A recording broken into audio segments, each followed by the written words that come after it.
Virtual Racing School was developed to provide support to the next generation of sim racers. No matter if you're a rookie or veteran or what car or track you'll be racing, our goal is to provide training every step of the way.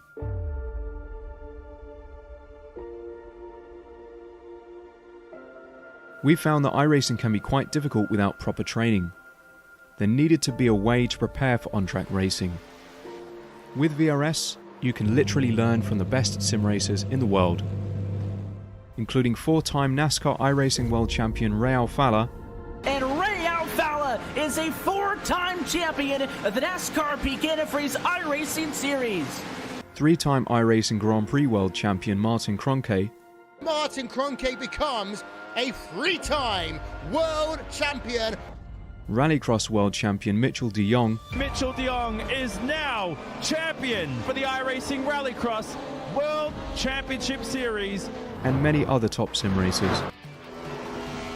Data packs include everything you need to start learning. Our World Championship coaches create the data packs by setting a hot lap or a series of fast laps for you to compare, analyze, and replicate. Data packs also include a tutorial where the coach points out techniques they use to hit the fast lap. This gives you access to the latest driving techniques and setups before you even hit the track. Sign up for a free account and download the VRS telemetry logger. With this application running seamlessly in the background, your laps automatically start syncing to the VRS website. From there, you can analyze and compare two laps of your choice, whether it's your data, the coaches, or your teammates. VRS will automatically target improvement opportunities so you can get up to speed even faster. VRS also makes it easy for you to request and schedule one-on-one or group coaching sessions. These sessions can range from 30 to 90 minutes, and you can select the car, track, and setup combination of your choice. Visit virtualracingschool.com today to sign up and get started.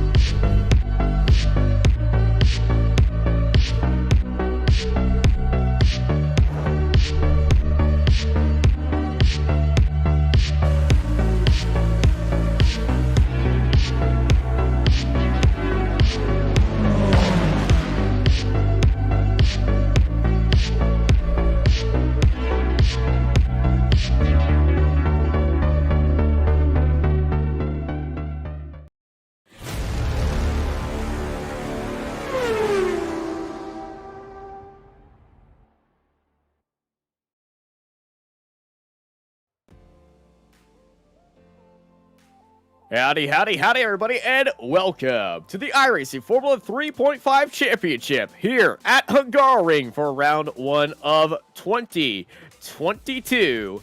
I'm Austin. I'm joined by Adam Headfield with Dennis Branch in the production booth, and you're here live watching Apex Racing TV.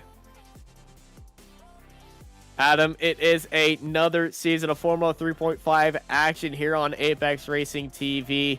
Last season, it ended with a very awesome time, and here in Formula 3.5, it is going to be a lot of fun, as it always is. You know, it's 2022 time, and how are you feeling about this upcoming season? I'm looking forward to it. Formula 3.5 it's a new one on me. I never quite got to this stage when I was starting out. I drove the Formula 2.0, we're talking about 2 years ago now, so I'm looking forward to see how these cars race. A lot faster based on what practice laps I've managed to do. You turn up to the corners so much faster, so much quicker. It kind of shocks you. So yeah, really looking forward to these boys. And the car handles absolutely fantastic. The community got the car to a much more drivable state than it used to be. And, you know, from drivers like Eddie Samborski, James J. Pinsker, Jason Sieg, De La Fuente out there as well. Daniel Gallus, Tom Wedgwood, everybody who drives this car shows up every weekend and week out. It's just an absolutely fantastic race going on, and you know, they just love this car so much, and it is a beautiful car to drive. And around here, it's got the performance of approximately a Formula 2 car, a FIA Formula 2 car. So, you know, if you wanted to do a F1 ladder, this would be the Formula 2 about it. And, you know, this car is very simple compared to the Mercedes that was just recently introduced. You know, you can adjust the car just a little bit, and you got a button to do DRS. You only got 8 uses of DRS for those new to the series, and DRS is not like the Formula 1 DRS where the rear wing goes into non-existence. It's just a little slot gap in the rear wing, and that closes whenever activated. So if you can see through the rear wing, DRS is not activated, but if you cannot see through it, DRS is activated because it does a aerodynamic trick, and kind of like the F-duct, stalls out the rear wing. So that's going to be really cool to see how it's used. You're going to be seeing a lot of high downforce used throughout the season, so get used to those big old nameplates on the back and sponsors on the back of these cars. Yeah, I'm looking forward to seeing how the DRS is utilised around here. It's obviously a tight and twisty track. There's only really the main straight where you can get a run on someone and try and overtake. So I'm just wondering if people are going to be saving up for their overtakes, or are they going to use it to catch people as well? It's used to pull away, to catch up as well. As our first times coming in there, first time of 2022's SOF race. We got an SOF of 4,000, goes to Dylan Freckleton, and that's immediately taken by Mark Van Dalen in that 18 car. We got 22 cars here for our opening round here at Hungaroring. Hungaroring is known as Monaco without the walls. Adam, you have experience around here, am I right? I've done a few laps, yeah, definitely a couple of races. It's a fun track, especially if you get into the right car. A smaller power car, I think, is the better one to go for here. You can throw it around a little bit more. I do wonder how these will handle the short straights, lots of corners. Obviously, they race here in the real world since 1986, so it's an international track built for these kind of race cars, but tight, very tight. It certainly is, and it's all going to be about qualifying right now. Qualifying is where everyone's putting their heart into it, as we have a new provisional pole sitter. That's Mikael Atmaka is our new provisional pole sitter with a 130.86. As we were looking at Tom Wedgwood, I believe he might have just invalidated that lap right there. Got onto the curbing, and you know, that curbing really takes a lot out of you. Paul Ilbrink, most podiums in and all of Formula 3.5. Constant stayer in there. First lap was invalidated as well. So Paul heading down out of Sector 2, heading into Sector 3. This final sector is just so unique, and you know, it's a lot of fun. As Frank jumps up into second place, 3/10 off of Atmaka. But it's not going to be close enough to Atmaka. Here comes Paul Ilbrink trying to get a one valid lap in here. Opens DRS, or activates DRS, comes across the line. Ilbrink into P2 by a 10th, though. Tom Wedgwood, provisional pole, sneaks in there with a 130.7. But Atmaka, he can take this back, but yes, he can. Smashed away there. Wow, half a second. That is intense. Well, if anyone wants to see a lap guide, look at Mikael Atmaka's lap right there. Yuki Shirakawa steals second place, 4/10 behind Atmaka. Who else is out on track? Defending champion James J. Pinsker, number 2 in the field, comes across the line. Can he take top? Yes, he does! 130.087. James J. Pinsker, new provisional pole sitter, 1/10 up of Atmaka. We got Joshua Wong, Daniel Gallas, Frank Benedict, and Jason Sieg still out on track right now. Joshua Wong, he's going to be improving on his time, but it's going to be 18th for him. Gallus jumps up into 12th. Frank Benedict jumps up into 4th place. And Jason Sieg as well steals 3rd place for Benedict. They both slide in ahead of Yuki Shirakawa. Miguel Crespo, I believe, invalidated his lap time. De Fuente is out there on track. Mark Pontic and James J. Pinsker. But I believe James is just chilling. Now, James put his heart, body, and soul on that last lap. Yeah, I'm watching Mark Pontic come round now. He's not set a lap time. Hopefully this one he won't have invalidated. Let's see how far up the grid he can get. Final 2 corners. Yeah, we're definitely going to be seeing if he can improve. Second sector was not the best sector for him. He's got to really hook it around this final corner, not get it too tight, because that inside curb is known for getting these Formula cars out of sorts. Does improve in that final sector. Mark Ponick invalidated his first lap. Second lap. Oh no, he invalidated the second lap too. He'll be starting, he's currently positioned at 20th. He'll be starting 21st because Edward Samborski invalidated both his laps. James Mallow activated the newly introduced Ready to Race system, and he's not going to be taking a lap here in qualifying. Have you used the Ready to Race system yet? Adam. Oh, sorry. I was just watching the timer countdown. 3 seconds left. I think everyone's done now.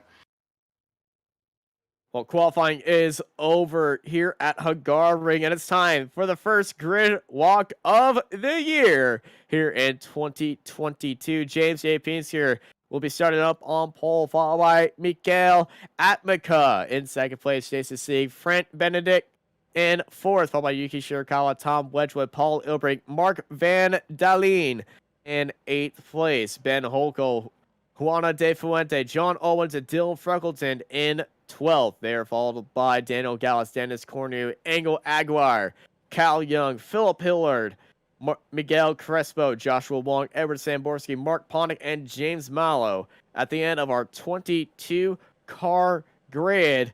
And oh boy, I feel the excitement in the air right now. 1 minute to go until our season kicks off. Season 1 of 2022, even though it's still 2021 for a couple more weeks. It's 2022 in our imaginary wonderful world of iRacing.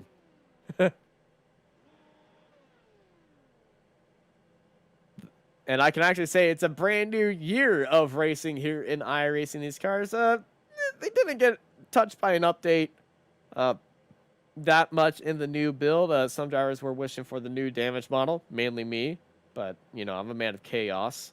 But off the line, we're going to be seeing a lot of action. Yuki Shirakawa, famous for his starts in the series. He's mastered that double clutch start.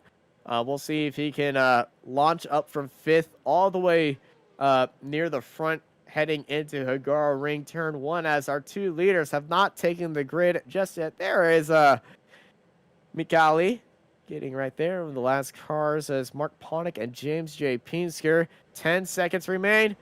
There's James, and it's time to get ready to go racing here in 2022.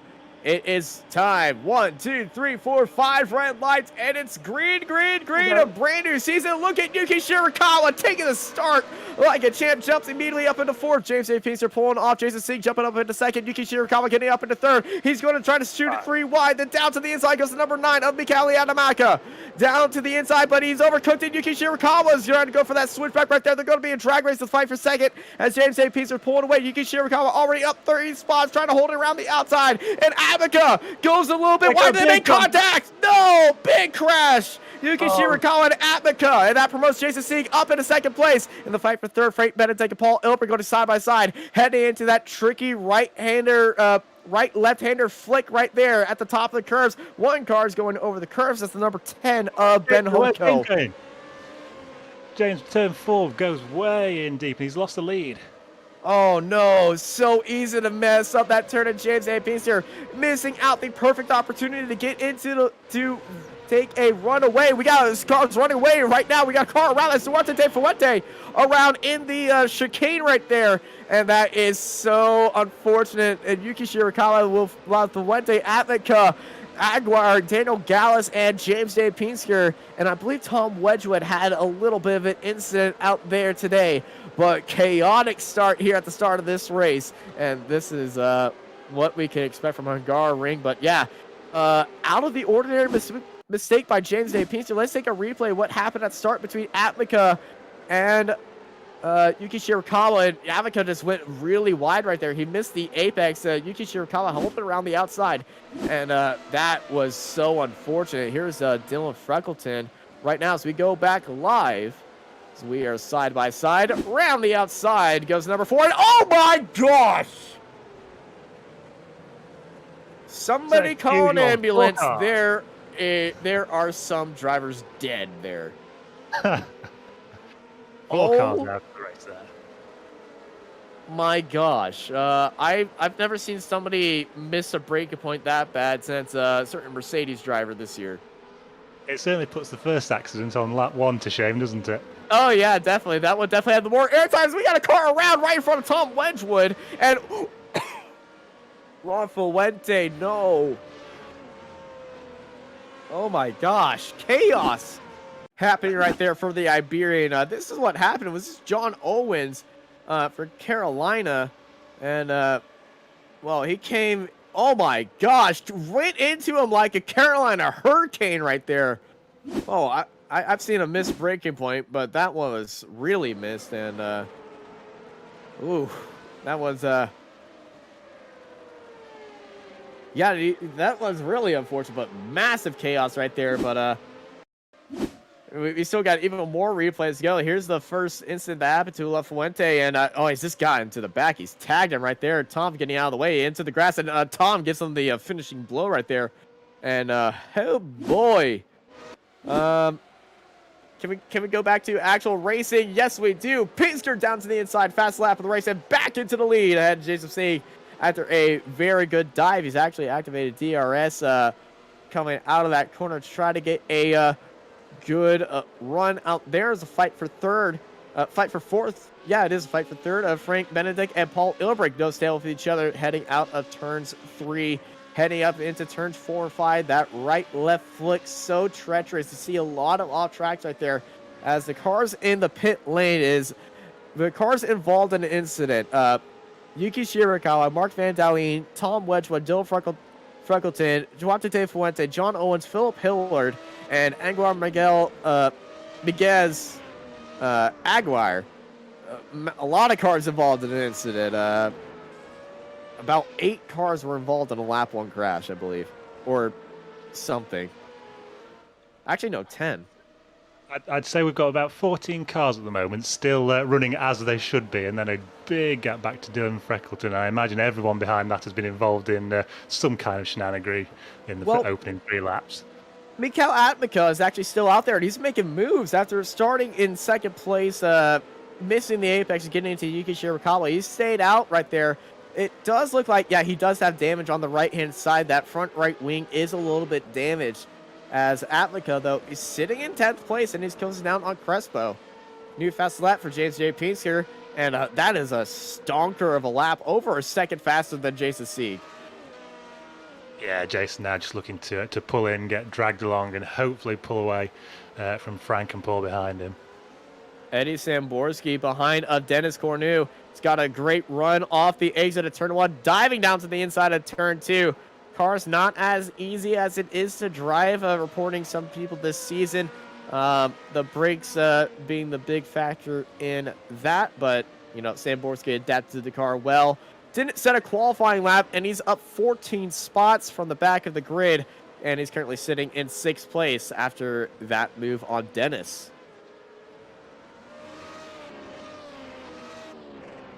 See our biggest movers out there. Mark Ponick, also one of those big movers as well.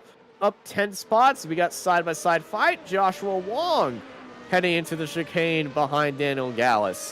They're being chased down by James Mallow. Yeah, that's a nice move there into the chicane. It's one of the couple of places you can get it done with a good run out of turn 5.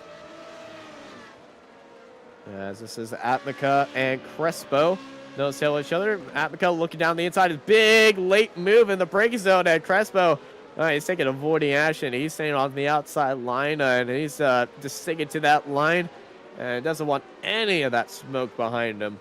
James Peace, new fast lap of the race, and pulling away, looking all ready to seal the deal and put his hat once again in the running for another championship victory in the Formula 3.5 car. James Pinsker, that name sounds familiar. He was in the Dallara World Championships, was driving with a pro license for most of the season last time by. That pro license has been revoked So he's back with us in the A license class. But, you know, James, he's always a serious guy, even if his liveries and driving style isn't the most serious. This is a very defensive line taken by Joshua Wong, really holding that inside line and forcing Daniel Gallus to take a much tighter line. That's allowing James Mallow to close in on them, but these two are going to be in a heated fight for a while.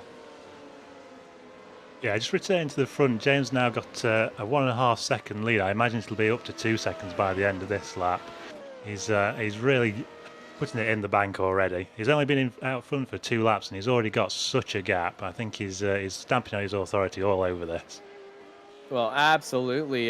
This is his favorite car on the sim right now. I was a little bit worried if we were going to lose him to the new Mercedes cars, but I believe the SOF was a little bit farther away. Left a little bit of room for these guys to run in that SOF, then come over here, enjoy the 2 best open wheel cars in all of sim racing, not only just iRacing, but everywhere else. These are 2 of the best open wheel cars that I've ever driven in any simulator. Even though that Mercedes is a different beast. Paul Ilbrink very aggressive on the brakes. The car actually snapped a little bit on turn and actually saved that. And well, he's sitting in 4th. Paul going to be very happy about this. Looking for another podium to add to his, well, the largest collection of podiums in Formula 3.5 broadcasted races. Am I right in saying we've reached a little landmark here tonight in the number of 3.5 broadcasts? Well, last season we hit 100 at Monza, so this would be about 110. No, it'd be about 107 or something.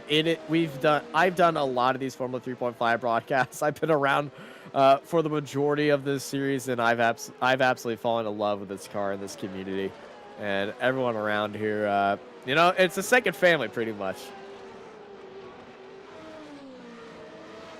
As looking at Daniel Gallus's car, the right side of his car, I don't know if you can spot that, but look at the floor on the right side of Daniel Gallus's car. It's got floor damage. He said it curved too roughly, and the right side of the floor, it's a little bit dented right there. It's got like kind of a lip on the right side of the car. The left side of the car doesn't have it on the floor, but the right side, there's a little bit of a dent. Watch as he comes around this corner right here. You can really see it. Actually, no, we're on the wrong camera. But you can really see it on the right side. It's trying to hide away from me to make me not prove a point right here, but he does have floor damage. Come on, do a left-hand turn. We want to see this. Now you can see it from the front slightly. There's a definite kink there. Yeah, that's gonna be affecting him in the turns. One of the cars in iRacing where you can actually visibly see that the car has floor damage. Now, the car did have an old damage model where they didn't show the floor damage as much, but they showed floor damage in the case of a blown side pod. And, you know, this car has a bunch of nuances with its damaged model. As we got a replay of what's happened here with Paul Ilbrink. And this is the 19 of Frank Benedict. Paul! That's a little bit deep in the braking point. As we go back live to James A. Pincer in the tail of 2.5 second leads and gaining. James Pincer, well, he pulled out that gap so dominantly, he might start writing a book on how to do this. iRacers hate him. These 10 easy tips by James A. Pincer would definitely show you on how to dominate iRacing races with these simple tricks. Read it. I'd definitely read that. I'd definitely read it too. Heck, I would get James to start hosting a coaching session on Apex Racing Academy. No, my opinion are not actual offers from Apex Racing Academy. Just saying. Now at this point, is he coasting to the end now, or is he still trying to push for that for ever more faster laps? Well, last lap was a faster lap, so you know, I'm gonna be honest. I don't know. I feel like the easier you treat this car, the car's just going to get faster and faster and faster and faster and faster and faster. That's how the Formula 3 does it. From Marco's ever wisdom from the Italian Esports Championship, they've said You just constantly treat this car nicely, and it just works for you. And, well, it's really showing it right there. There's a buildup of dirt on the exit of that chicane right there. And I have a feeling the car's going to get really loose throughout the race because that dirt's going to continue to be there. Yeah, I noticed James kick it up as he went through, and these cars, you've got to be gentle on the throttle. Anything in second or third, you can't stamp on it and go. You've got to treat it well. Yeah, you got to treat her well. You got to buy her dinner. Drive her to the restaurant at times. Pick her up early and make sure she gets home before midnight. And that's how you got to drive this car with a lot of respect. James Pinsky, not the fastest lap. Benedict went wide in that final corner. Edward Samborski trying to chase down Ben Holko ahead of him. As we go down the front straight here at Hungaroring. Not the longest of the front straight, so DRS usage is going to be critical. Only 8 uses, and you know, the DRS down the front straight is not going to be providing that much of an advantage, but we are racing into sunset, I believe. Dennis, do you have the time? Yeah, we are going into sunset right here. The sky just changed to a little bit of a pink. A beautiful shade of pink, I must say. Just looking back down through the field. Here comes Eddie. Here comes Eddie. Beauty of the move. Sorry about that, Adam. No, just going back through the field looking for our closest battle at the moment. I think it's Miguel Crespo and Mark Ponick. Only half second between them. Oh no, Holko! Holko in the background of that shot went off in the chicane. And, oh, that is unfortunate for Ben Holko. Him and Eddie Samborski were really in a fight right there. He's actually damaged his wing as well. I have a feeling he's hit that curb on the left-hand side. He's trying to jump that chicane. Let's see that. Oh, he's just hooked it. And, oh, that's where he got the damage. He hit the wall. Yeah. He's not quite reached the dirt patch we were mentioning earlier. It's all curb, that one. Yeah, it's all inside curb right there, but he's going to be adding a little bit more dirt to the exit. But, yeah, that damaged wing is allowing Mark Ponick, Crespo, and Atmica straight by him. Yeah, this is the battle Josh Wong. referencing. Oh. This is the battle I was just referencing as they came round. These three, definitely the closest fight on track at the moment. Well, hey, we're giving our cameras a little bit of a relaxing break. One fight leads into another as Ben Holko drives into the pit lane. No faster pairs in these cars, so, you know, the damage is going to be done, and the pit times are going to be pretty high in here. No faster pairs like, you know, Formula 3 drivers are used to in the fixed series. And, you know, I must say, faster pairs outside of league racing should exist, but in league racing or higher top split racing shouldn't be there. So I'm glad to see the Formula 3.5 doesn't have faster pairs. Yeah, it definitely adds that that little bit of extra risk factor, doesn't it? You know, teach drivers to drive with a little bit of respect. Drive it like you have to pay for it. Which is actually a thing I had to do in USF 2000, which was a lot of heart in mouth moments. It's like, I want to send it, but I don't have $300 in my back pocket. No, $10, $11 a car is much more reasonable. Yeah. Oh, look at this overspeed by the 22 right there, trying to sneak his way into there. Is that Joshua Wong? That is Joshua Wong. Opportunistic move by Wong, and Joshua jumping into 10th. Well, taking advantage of Mark Ponick right there. Ponick got off the line. I think Ponick might have had a slowdown. He does have a slowdown. I think he went in deep, picked up an off track, and that caused a slowdown penalty. Yeah, he's getting onto the brakes. He's just letting everyone by. I thought he just made a mistake coming off the track, just kicked out the back end, but no, it was a slowdown. But, you know, yep, man, Joshua Wong didn't leave anyone thinking about that. Abaca is side by side right there with Cal Young. And, wow. Whoa, that right side wing is looking more bent than a Dorito chip, I must say. Yeah, that's some unfortunate contact he's got there. It's obviously not affecting him too badly. He's still running now in 7th place. Yeah, but it is going to be a little bit treacherous. But Atmica with that qualifying time, he really knows how to get around here. So a little bit of damage will be a little bit of annoyance, but it doesn't look like it's affecting him that much, as James Mallow has gone into the pit lane, as this is what happens to James right here. We see he's behind Tom Wedgwood. Does he hook the curb? Yes, he does. Boom! Into the wall.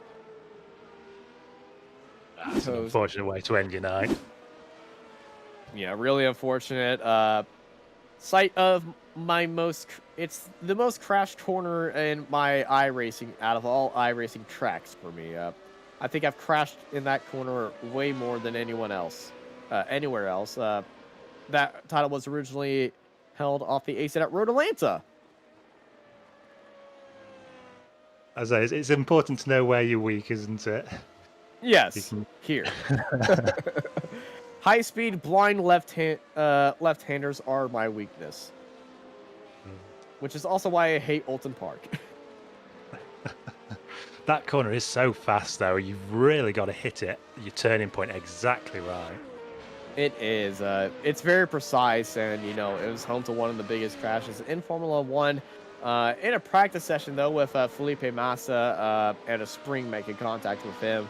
Luckily, Felipe was okay from there, but, you know, still a massive crash that happened right there from a spring. Rubens Barrichello provided spring, if I remember correctly. Ooh. They were teammates at the time, right?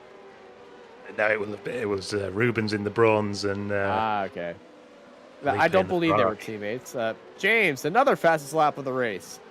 Take a shot every time I say that. You might you might not needing a doctor.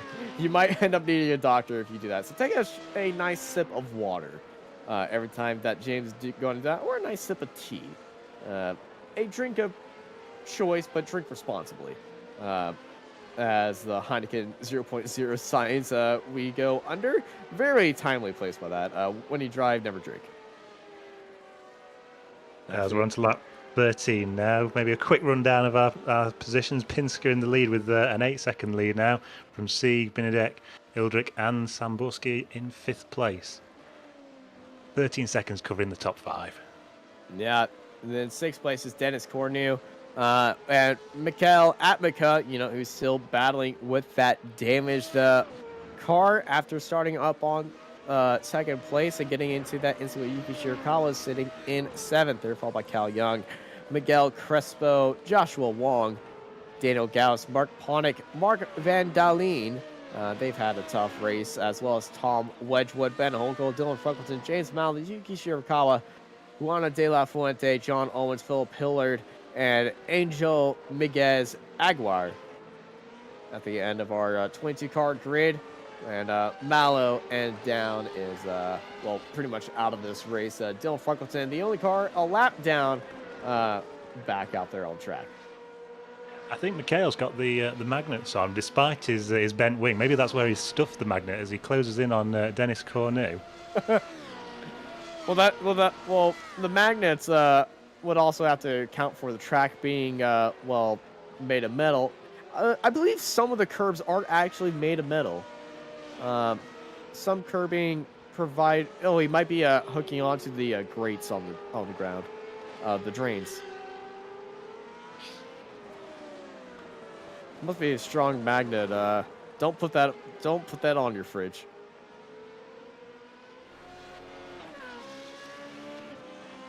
You ride on board of Mark Van Dalen in the draft of Mark Ponick. Mark with a C, Mark with a K, side by side, and Mark with a K easily given that place. Mark with a C just let him by. It was a Mark and Mark show for a little bit, but Mark able to get the overtake on Mark right there after Mark let Mark by, heading into turn 1. Mark. Very confusing. Very confusing, but you know, I love this is what's fun about the series. Can have a good time. Now, are we about to start the penultimate lap or the last lap? Oh, that's a mistake by Paul Ilbrey coming out of that corner, heading into turn 3. As here comes Samborski trying to sneak his way down to the inside. Here's what happened to Paul heading out of Sector 2, heading into Sector 3. I'm just going to have to say it. It's my 3 favorite words. He took the curb and then woohoo! Hello. I was about to say too much mustard, but look at Samborski forcing that inside line. DRS side for Samborski. They make contact. No! No. Samborski squeezed all the way down the inside line. Paul Ilbrick stayed right there, and they made a little bit of contact. And Eddie Samborski, this has been his least favorite track at all. Gets that inside run. He's staying to that white line, and yeah, Samborski actually turned a little bit left into Paul. Paul wasn't giving any of that up, and you know, a little bit of hip check in my life, and that will happen to you. Paul Ilbrick stays away, stays in there as Eddie Samborski goes into the pit lane, but another time, another race. Eddie Samborski out of the race here at Hungaroring. Last time it was turn 3. This time it's on the front straightaway. And I think Eddie Samborski is going to be cursing this place and never putting it on the schedule again. Eddie Samborski being one of the community leaders for the Formula 3.5 car. I think his head's got to stop spinning for a bit now. I think he went round at least 5 times. I'm gonna say at least 20. I'm not sure after that, but you know he does have the best helmet still of all of it. It is the crash test dummy helmet, which is we even put a camera on the car just because of that helmet. James A.P's here, 10 seconds in the lead, and yeah, that's dominating performance right there. 1 second, 1 second, 1 second, 1.5 seconds, 8/10. He was slacking on lap 11. But absolutely dominating pace by James. You know, if we bring up that lap comparison graphic, you'll just see a straight line. The one with the bars. I'm a visual learner, Dennis. Yeah, there we go.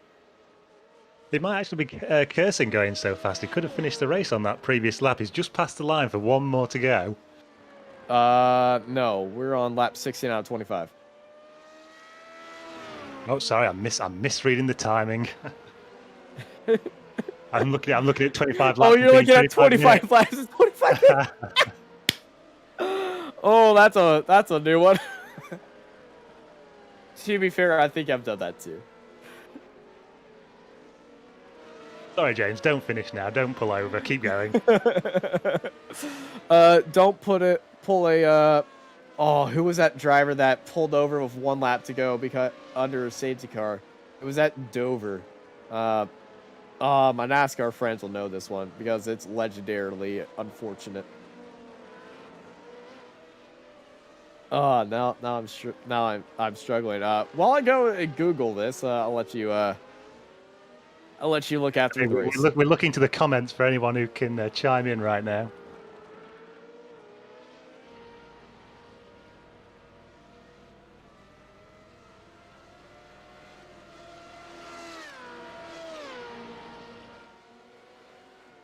As Pinsker up to 12 seconds now in the lead, just pulling away consistently. Nice and easy. Out to turn 5, approaching the chicane now. All the curb on the left, all the curb on the right. Flick it over, through the dirt. Tyler Reddick. Tyler Reddick thought about it. He forgot it at Homestead, Miami. Sebastian Vettel, he was running 5th at the recent German GP, and he thought the race ended and lost that spot. That was funny. Hamilton, oh wait, no, that's not that's a completely different situation. He wanted the race to end 1 more lap early, but that was a different situation. It's another NASCAR driver. I think Rusty Wallace, I believe. I'm not sure. Ed Samborski. Not happy about that as he posts his grievances in the YouTube chat.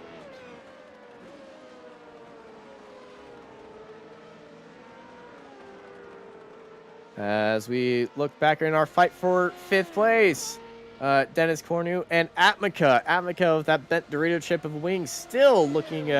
still closing down on Dennis Cornu as we are closing in on 8 laps to go here at Hungaroring, and a beautiful sunset backdrop here. We get very rare times to use sunset. Yeah, I'm just wondering how dark it's going to get. So clearly we've got no headlights on these cars. No headlights, but they certainly got a head full of steam. Not even stickers. Yeah, no stickers on a Formula car of headlights. But I've always wondered what a Formula car single seater would look with headlights on it, and I feel like it would be a pretty cool thing. And I believe Formula One in the recent testing session, the Pirelli test, young drivers test that was going on, there was a team putting lights on the back of the cars, or some barge board fenders on the back of the cars with LED screens. I think it was McLaren or Haas that were trying out a position, like showing the position on the cars at the back of the cars. They were testing out. That's just as Joshua Wong really got loose over that chicane. A car got air, and that's allowed Dalene to jump ahead of him. Yeah, nice opportunity there. Saw the trouble that Josh was in and just slipped on by. Going back to your lights, were McLaren not testing some LED hubcaps the other day? Yes, it was hubcaps. It was hubcaps and like fender caps as well. Not fenders, like on the back of the car. Really interested to see if that was going, but I know NASCAR in their All-Star race, they put colors underneath the car, which was pretty cool to see the neon under there. But Formula cars, seeing LEDs on there, and sports cars, they always have that. They IndyCar tried it for a little bit, they got rid of it. But yeah, very interesting to see the development of cars and race presentation. And as somebody who likes shiny things, I like that as well. Yeah, completely different formula in a lot of ways next year. Oh, absolutely. And yes, I am a massive fan of Formula E and the halo that lights up. I'm a very simple man. If you put a light on something, I'm going to look at it. And speaking of simple, it's a simple race rundown right here. James A. Pinsker, 16.7 seconds in the lead. He's absolutely flying across the field. So even with the new Mercedes being released, even with some hesitancy in the air on if he's going to stay in the series, it's definitely showing that he's not lost his pep at all, not lost his step. Just pulling away, 17 seconds in the lead, and he's just letting this one fly right now. Are we absolutely certain he's not found a way to get in the Mercedes already with that kind of a lead? He's just using a Mercedes GP2 engine in a Renault. It's a Mercedes with a 3.5 skin on it. iRacing found the way to not paint the Mercedes onto other cars, but it forgot to take the Mercedes out of the other cars. This one simple trick will make... I could use that joke for anything now. 18 seconds in the lead. The fight for second place actually starting to close down. Benedict closing in on Jason C. We also got the fight for fifth place that we're looking at right now. Atmica and Dennis Cornu. Pinsker for the fastest lap. Take a shot. Yeah, Atmica closing in, as we said. I think they're also closing in on Paul ahead, are they not? Yes, they are. He's certainly getting bigger out of their visors. We go Crespo in the fight with Joshua Wong. Wong kicking up a little bit of grass right there off the exit. Oh, as Dennis runs ever so slightly wide, ever so slightly off the apex there, that'll give Mikhail a good chance down the front straight. Yeah, can use that outside line. Here comes Mikhail. Atmica, big Senderuni to turn one. He's locked up the wheel. They bump, and he gets pushed off the track right there. And luckily, there's no Michael Massey race control in iRacing, or else this would be all we are hearing. And this is, this settled beyond these drivers. But, this was a massive send. Atmica. He's got a lot of speed. Head full of steam. Look down the inside. Big send. And he locked up That's all on Atmica right there. Yeah, it's just a very momentary lockup, isn't it? Barely anything, but it's just pushed him offline and into the side pods. He was dedicated in sending that one in there, and then you know, at the start of the corner, I thought he was going to make it. Then when they got to the point with turning in, that's when he locked up. I think he might have turned the wheel and overloaded the front. Well, he did overload the tire because that's what causes a lockup. James Pinsker, new fastest lap of the race. Knock on wood. As you've seen that one before. 20 seconds in the lead. James A. Pinsker has found a way to sneak a Formula, a Haas into a Formula 3.5 car. The other option, of course, that Mikhail could have been trying was to bend the other side of the wing and get it back to symmetry. Now that one is that one's not a that's not a valid idea to try it. Just I'm going to become a blacksmith behind the wheel of a car. Yeah, Paul's got to watch his mirrors now.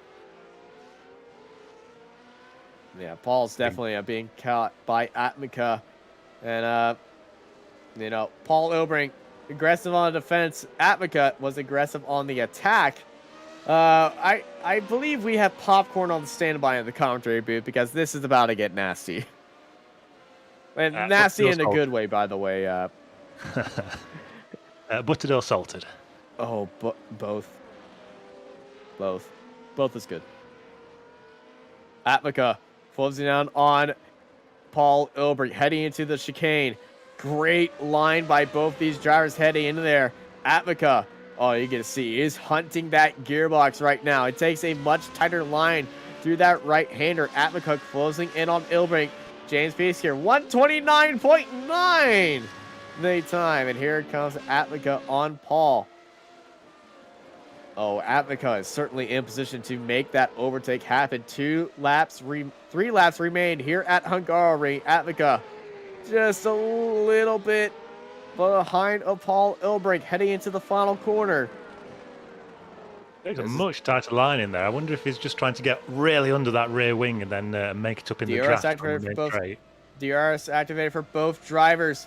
We're going to see Paul defend on the inside. We're going to see Atmica look down the inside right here. Here comes Atmica. Atmica's sending it down into turn 1. He broke a little bit earlier. He's on the curb, staying on the inside line. They almost touch off there. They got within millimeters of each other. So close, and somehow they didn't make contact heading into turn 1. Absolute fantastic racing between these two. Paul knew he was there, didn't squeeze him that hard.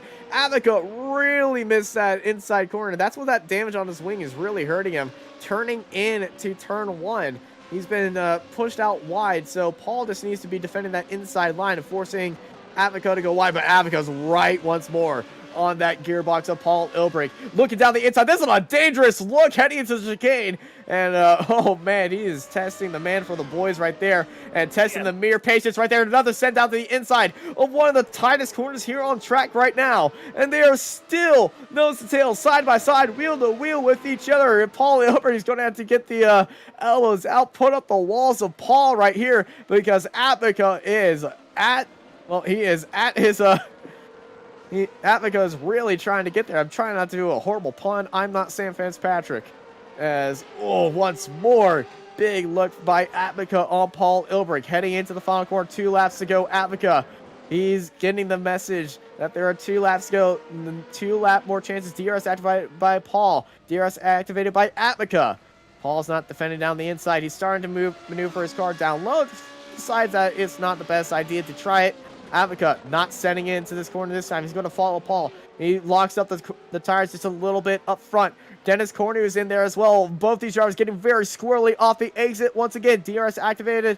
Nope, DRS activated right there. Paul goes a little bit wider entry right there. One that carries more speed. Atmica's right there on the gearbox once more. Here comes Atmica. Atmica's got a great run. He's looking on to the inside. Atmica's launched that attack into one of the trickiest parts of the circuit. Atmica's really setting it right there. And Paul Ilbrink round the outside. Able to defend by the charging McGalley Atmica. Paul Ilbrink, what a fantastic thing about Atmica. Big set, they make contact with each other. Paul Ilbrink's in the wall. Atmica got to the back of Paul in the chicane, and he sent Paul Ilbrink into the wall. Unfortunate right there. And here's the replay of that. Atmica well, he was really far away. He didn't even get a run right there. And I saw him lock up heading into the chicane. And oh, yeah, this is a missed break point. Lock up, and that's a big strike to the wall. Damage for Paul Ilbrink right there. And Paul is he's still out there on track. Dennis Cornu promoted up into 4th place. There's this white flag in the air for James J. Pinsker. One more lap to go. Paul Crabb into the end now. He's at about 32 degrees to the track, I'm afraid. He'll try to edge it home, but that's his race done.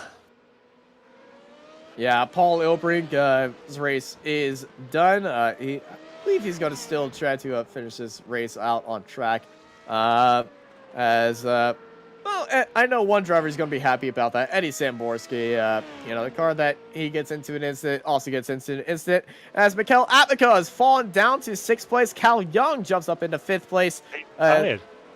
Yeah, he's retired. Oh, Atmik, did he crash out? No, he's pulled off. I don't know if he's feeling a little bit sheepish about that incident, or maybe reached a DQ limit. Did he see the white flag and think it was still checkered? Another possibility. It could happen with somebody who didn't think that at all. James J. Pinsker, start to finish. Grand slam of a race performance by James J. Pinsker. What a fantastic race. 30 seconds in the lead. Yeah, just one small error on the opening lap, just sliding wide at turn 5. But from then on, an absolute masterclass. Really ran away with that one. Yeah, Jason Sieg. Very great performance. Unsung, untalked about driver at all, takes 2nd place. And Frank Benedict, great qualifying performance by him. And the Delta Sport driver jumps up into 3rd place. Dennis Cornu, he'll be, he's got all the luck today. The driver's parted the seas in front of him. And Dennis Cornu, driver from France, going to be finishing in 4th place. Cal Young going to finish in 5th. Great day by him. Up 11 spots. And Dennis Cornu up 10 spots as well. Paul Ilbrink limping home. And I know some drivers are not happy about Paul today, but Paul's definitely not happy about another driver, as that car is going straight into the dumpster after that, as that is Mark Van Dalen coming home in 7th. And Wong, as Tom Wedgwood spins in the final corner. Wedgwood is off in the final corner. I don't believe it. There's Tom. He falls all the way down to 12th place. There is Tom right there. What has happened to Tom Wedgwood? Oh, he's drifting. Oh, no. Tom Wedgwood, he's got a car damage. What's happened to Tom? I think he's picked up damage in an earlier incident. Maybe just like Paul, just trying to get it home and has lost it a few feet from the end. Yeah, a few feet from the end. Tom losing in the final corner, as we might get a replay of that very soon. But here are our race results. James J. Pinsker miles ahead of everybody else, stretching out his legs, sipping on a cold martini, as everybody else is 26 seconds behind him in the lead. Jason Sieg finishes in 2nd place. James J. Pinsker also grand slam, pole, fastest lap led every lap of the race, dominating. Frank Benedict finishes in 3rd, followed by Dennis Cornu, Cal Young, Paul Ilbrink, Mark Van Dalen, Joshua Wong, Miguel Crespo, Daniel Gallus, Ben Holko, Mark Ponick, Tom Wedgwood, Mikali Atmika, Dylan Frickleton, Edward Samborski, James Molly, Yuki Shirakawa, Philip Hillard, Juan De Fuente, John Owens, and Angel Aguirre at the end of our 22-car grid. As, the first race is in the books, and, I've done it again. The first race is in the books, as we have our first race winner of 2022. It's a familiar name. He's a defending champion. He's not running the number 1 because iRacing numbers, but he's running the number 2. I think that's the closest the number 2 is going to be to James today. It's on his car because he finished 26 seconds ahead of 2nd place with a grand slam. Ladies and gentlemen, James J. Pinsker. Not bad. Not bad is all you can say about that. Dominating race at the start. Qualifying, you certainly smashed that one. Qualifying was a little bit tighter at times, but you got in there. Hungaroring, how much do you like this track? Ah, man. I mean, this track is unique. It's a different level to any other in terms of that there's corners everywhere, and there are long corners and tricky corners, different types, long, short, change of direction. It's super intense. Man, I mean, it's super intense stuff, and I love this track and love driving it. And in this race, the conditions were very extreme. And I love extremities. It tests the adaptability of each driver, but I was struggling with it in qualifying in the first few laps because we had a very high air temp and a very high track temp. So just a very low grip surface, and so made it a bit tricky. That's probably why you saw a bit more crashes. But yeah, I was struggling with that, messed up quali a bit, and then made that mistake on lap 1. That turn 5 had no grip on it at all. I was sliding everywhere. Austin's left. Nice. Yeah, it was pretty tricky. But I got back through to the lead, and then it was quite simple. Austin, what are you up to, pal? I am not sure who did that. But somebody's messing with me. Nice. But it was a dominating race by you. Pole fastest lap, led every lap of the race, multiple fastest lap of the race as well. When you saw the incidents behind you in your rearview mirror and the big crash by Yuki Shirakawa and Mikali at Mikala, what was going through your head? Well, I was thankful for my starting because, well, the new clutch start that I had since this race last season. Because it would used to be that I'd be getting caught up in that and be finishing last with a broken car. But now I know how to start, and I'm starting from pole more often. It's nice. You just get clear of the field and then watch the stuff in your mirror, which is where you want to watch it. But I mean, bad luck to those guys. Would have been nice to see what more of those guys could have done. But yeah, from that, I mean, I still managed to nearly crash on lap 1, right? You saw, yeah, I did. You said I led every lap. That's not actually true. Jason. Oh yeah, that's right. On lap 1. That's right. Yeah, and yeah, I mean, my head's going crazy. Yeah, you had that mistake heading into there. What was going on? There's just no grip in that bit of the track. Like, I just throw it in. It's like a long corner. You want to trust the tires, and then woof, flies off to the side. And I'm happy that I didn't just completely bin it there. And I was sliding there later in the race as well. That turn 5, tricky corner on a low grip track. And but yeah, I mean, you see a 30-second winning margin. That's way bigger than I've had any race before. So yeah, it was really comfortable in the second half. I was loving how it was driving, but in the first few laps, it was definitely a bit of a struggle.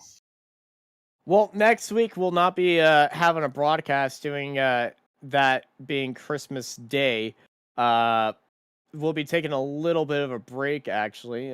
When do we go back for Formula 3.5 broadcasting? As I'm looking at the wrong calendar. Yeah, after the Christmas one, it'd be New Year's Day, wouldn't it? So yeah, 3 weeks from now. So we come back to racing for Formula 3.5 in January the 8th.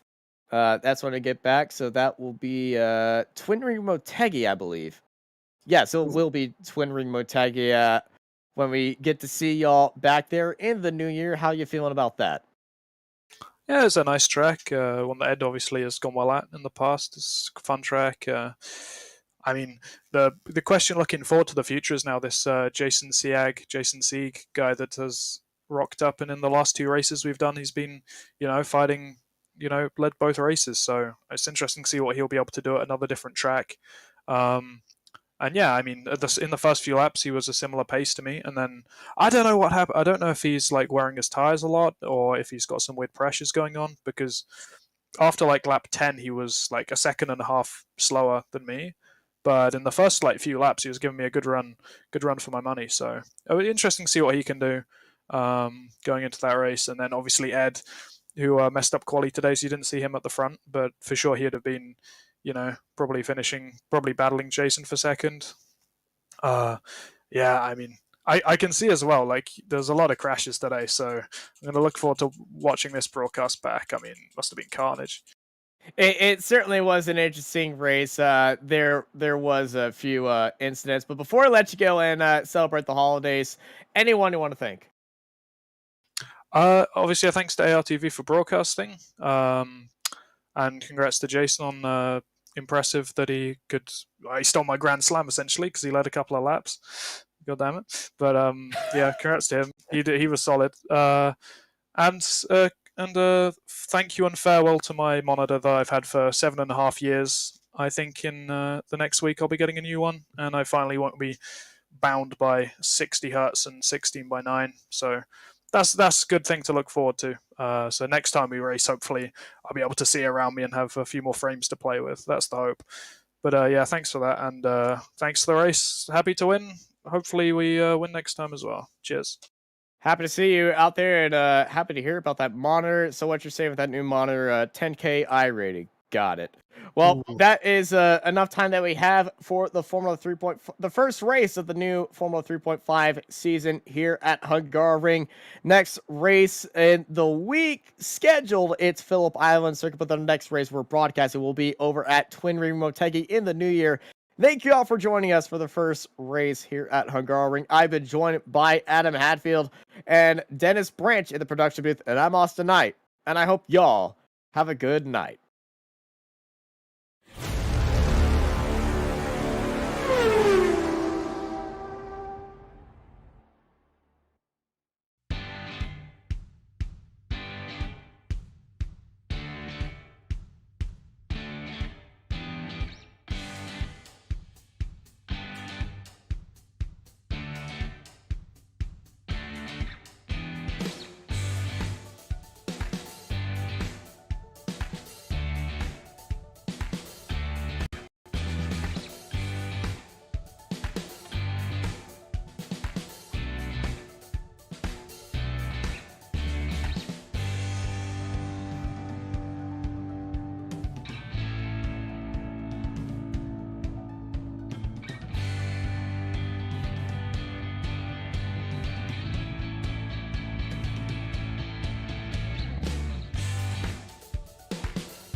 Virtual Racing School was developed to provide support to the next generation of sim racers.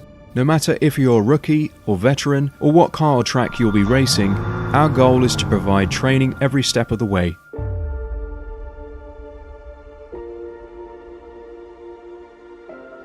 We found that iRacing can be quite difficult without proper training. There needed to be a way to prepare for on-track racing. With VRS, you can literally learn from the best sim racers in the world, including 4-time NASCAR iRacing World Champion Ray Alfala. And Ray Alfala is a 4-time champion of the NASCAR Peak Antifreeze iRacing Series. 3-time iRacing Grand Prix World Champion Martin Kroenke. Martin Kroenke becomes a 3-time world champion. Rallycross World Champion Mitchell de Jong. Mitchell de Jong is now champion for the iRacing Rallycross World Championship Series. And many other top sim racers. Data packs include everything you need to start learning. Our World Championship coaches create the data packs by setting a hot lap or a series of fast laps for you to compare, analyze, and replicate. Data packs also include a tutorial where the coach points out techniques they use to hit the fast lap. This gives you access to the latest driving techniques and setups before you even hit the track. Sign up for a free account and download the VRS telemetry logger. With this application running seamlessly in the background, your laps automatically start syncing to the VRS website. From there, you can analyze and compare 2 laps of your choice, whether it's your data, the coaches, or your teammates. VRS will automatically target improvement opportunities so you can get up to speed even faster. VRS also makes it easy for you to request and schedule one-on-one or group coaching sessions. These sessions can range from 30 to 90 minutes, and you can select the car, track and setup combination of your choice.